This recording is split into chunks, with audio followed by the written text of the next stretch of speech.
नमस्कार दोस्तों, आपका हमारे YouTube चैनल में स्वागत है। हम आपके लिए आल्हा उदल मलखान के हीरागढ़ की लड़ाई का अगला भाग लाए हैं।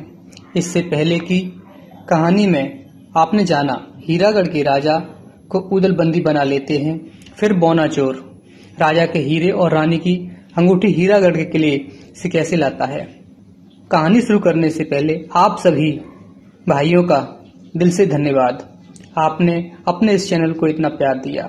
यह चैनल 15,000 सब्सक्राइबर तक पहुंच गया। ये आपका अपना चैनल है, इसे ऐसे ही लाइक करते रहिए। और जिन भाइयों ने अभी तक चैनल सब्सक्राइब नहीं किया है उनसे हमारा निवेदन है, प्लीज चैनल को सब्सक्राइब कर लीजिए। आप सभी भाइयों से एक बात का और अनुरोध है, हम अपने इस चैनल पर आल्हा उदल के अलावा भारतीय राजाओं की जानकारी लाना चाहते हैं जिन्होंने देश के लिए, हिंदू धर्म की रक्षा के लिए अपने प्राण न्यौछावर कर दिए। लेकिन हमारे ऐसे महान वीर सपूतों को इतिहास में बहुत कम जगह दी गई। हम बस इतना जानना चाहते हैं, क्या आप ऐसे महान देशभक्तों के ऊपर वीडियो देखना पसंद करेंगे?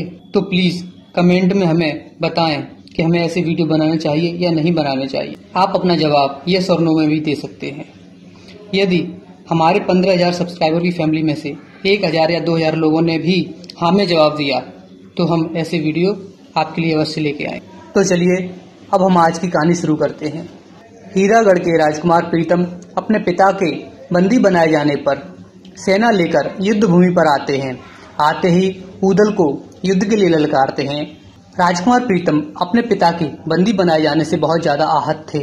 राजकुमार प्रीतम ऐसे आग बबूला हो रहे थे जैसे ये उदल को आज जीवित नहीं छोड़ेंगे। युद्ध की चेतावनी सुनकर उदल कहाँ शांत बैठने वाले थे।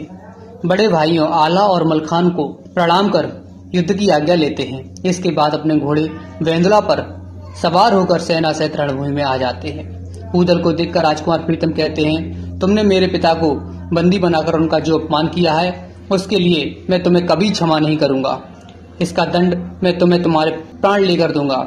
इतना सुनकर उदल हंसने लगते हैं और कहते हैं, तुम्हारे पिता की हमारे सामने एक न चली तो तुम्हारी तो औकात ही क्या है। अगर अपनी जान की सलामती चाहते हो तो सेना लेकर लौट जाओ। उदल की ऐसी बात सुनकर राजकुमार प्रीतम क्रोध में आ जाते हैं।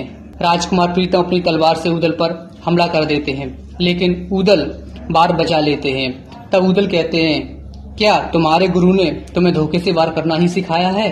अब वार करो, देखे कितना दम है तुम्हारे बाजुओं में। इसके बाद दोनों ओर से सेनाएं भिड़ जाती हैं। घमासान युद्ध आरंभ हो जाता है।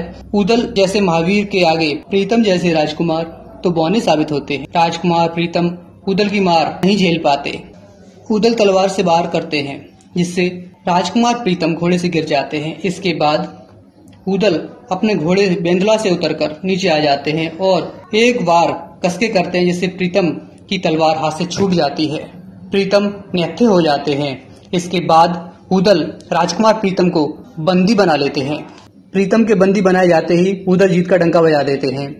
जीत के डंके की आवाज जब बंदी बने राजा बिरखा के कान में पड़ती है तो राजा बिरखा का दिल बैठ जाता है। वे सोचते हैं कहीं उनका बेटा वीर गति को प्राप्त तो नहीं हो गया। इसके बाद उदल बंदी प्रीतम को आला के सम्मुख लाते हैं। फिर आला प्रीतम को बंदी राजा बिरखा के सामने ले जाते हैं। राजा बिरखा प्रीतम को सही सलामत देखकर सांस में सांस लेते हैं। फिर राजा बिरखा आला से कहते हैं वे बोना और राजकुमारी के विवाह को तैयार हैं। इसके बाद आल्हा राजा बिरखा प्रीतम सभी बंदी सैनिकों को छोड़ने का आदेश देते हैं। इसके बाद राजा बिरखा रिहा होकर अपने किले में आते हैं, लेकिन राजा बिरखा अपमान की आग में जल रहे थे। राजा बिरखा का ऐसा अपमान संपूर्ण जीवन में कभी नहीं हुआ था। राजा बिरखा बनाफरों को धोखा देते हैं। वे अपनी बात से पलट जाते हैं और बोना का विवाह करने से इनकार कर देते हैं। इसके बाद राजा बिरखा अपनी संपूर्ण सेना राजकुमार शांतामल और कांतामल के साथ आल्हा उदल मलखान से युद्ध करने आ जाते हैं।